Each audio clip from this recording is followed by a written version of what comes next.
Kalian pernah gak sih sewaktu main di luar ternyata malah turun hujan dan alhasil kalian jadi basah deh? Gara-gara kehujanan tadi, terus kalian jadi flu dan akhirnya dimarahin mama gara-gara mandi hujan. Terus, apa benar gara-gara kehujanan kita jadi flu?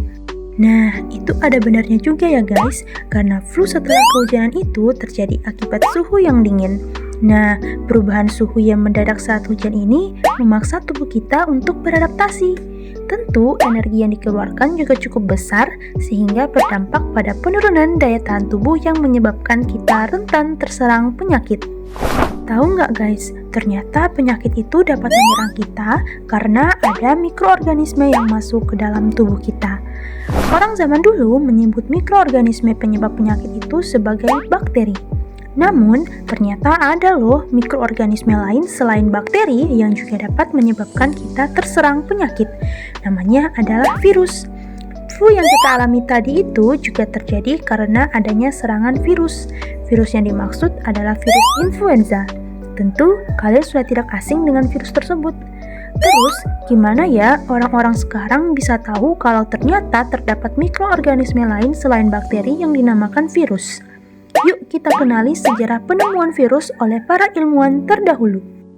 Sejarah penemuan virus dimulai pada tahun 1883 oleh Adolf Meyer, seorang ilmuwan berkebangsaan Jerman.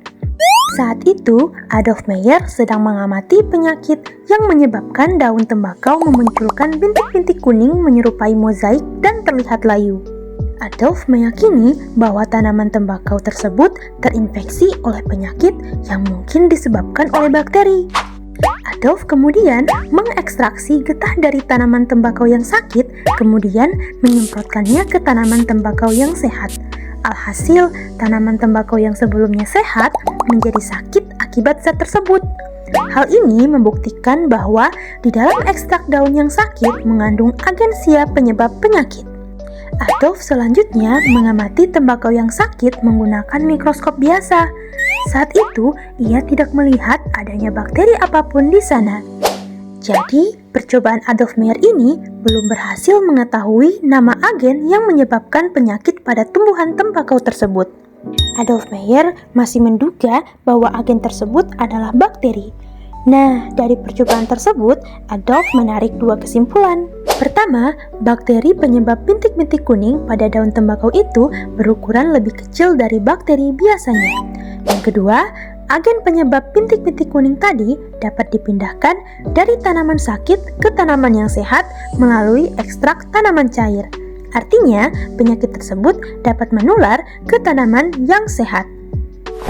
Selanjutnya, pada tahun 1892, seorang ahli tanaman asal Rusia bernama Dmitri Ivanovsky melakukan percobaan ulang terhadap percobaan yang pernah dilakukan oleh Adolf Meyer. Bisa dibilang, penelitian yang dilakukan oleh Dmitri Ivanovsky ini hampir sama dengan penelitian Adolf Meyer. Hanya saja, perbedaannya terletak pada penyaringannya. Getah yang disaring oleh Dmitri Ivanovsky menggunakan saringan bakteri yang dinamakan dengan saringan Chamberlain. Saringan Chamberlain ini dapat menyaring dan memisahkan bakteri dari larutan atau cairannya. Ivanovsky menggunakan saringan ini untuk menyaring ekstrak daun tembakau yang sakit. Ivanovsky berharap bahwa jika memang penyebab penyakit ini adalah bakteri, maka bakteri penyebab penyakit pada daun tembakau ini dapat disaring sehingga ekstrak cairannya sudah tidak dapat lagi menginfeksi tumbuhan tembakau yang sehat.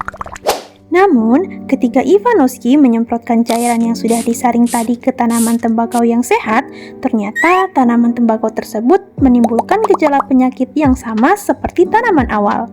Dari hasil percobaan tersebut, Ivanovsky menarik kesimpulan bahwa agen penyebab penyakit ini bukanlah bakteri karena berhasil melewati filter yang dapat menahan bakteri, sehingga agen penyebabnya pasti lebih kecil dari bakteri. Atau, agen penyebab penyakit tersebut dapat menghasilkan zat yang bersifat toksin atau racun yang dapat melewati saringan.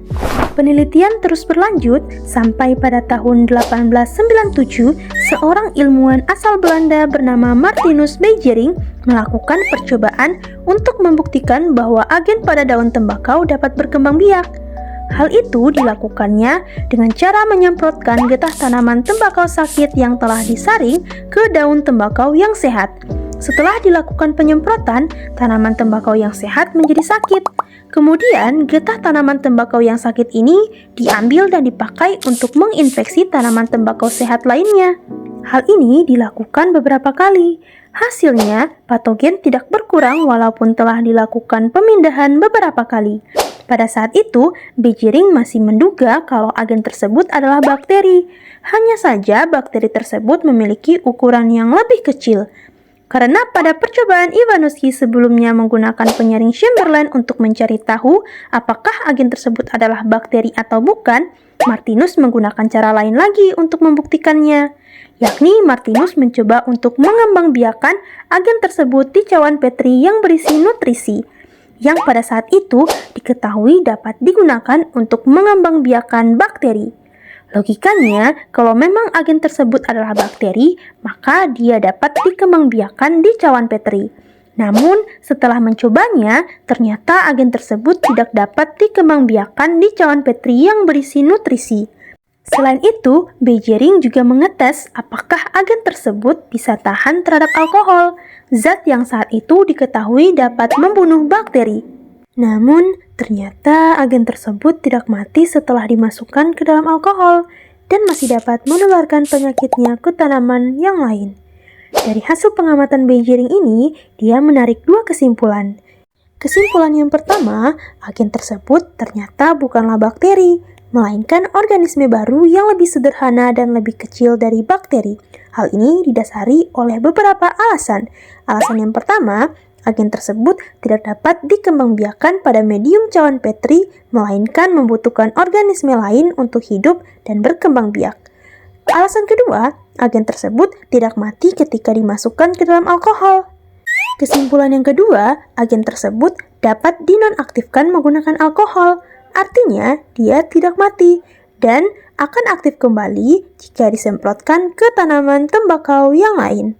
Beijering kemudian menyebut agen tersebut sebagai Contagium vivum fluidum, yang kemudian disebut dengan istilah virus. Sebelum lanjut, jangan lupa klik tombol like dan subscribe-nya biar kalian tidak ketinggalan video selanjutnya. Terima kasih. Selanjutnya, pada tahun 1935, seorang ilmuwan dari Amerika Serikat bernama Wendell Meredith Stanley berhasil mengkristalkan virus mozaik tembakau yang kemudian dia beri nama dengan Tobacco Mosaic Virus atau TMV. Dari hasil penelitiannya ini, Stanley menunjukkan bahwa virus TMV ini merupakan agregat berbentuk batang yang terdiri dari molekul protein dan juga RNA. Stanley juga menemukan bahwa virus tersebut tetap aktif walaupun dalam fase kristal. Nah, gimana guys penjelasannya? Jadi sekarang kita sudah tahu bahwa virus yang pertama ditemukan adalah virus TMV atau Tobacco Mosaic Virus yang menyerang tanaman tembakau. Di video selanjutnya, kita akan mempelajari lebih dekat mengenai virus. Jangan lupa ditonton ya. Sekian penjelasan kali ini, semoga bermanfaat dan sampai jumpa di video selanjutnya. Terima kasih.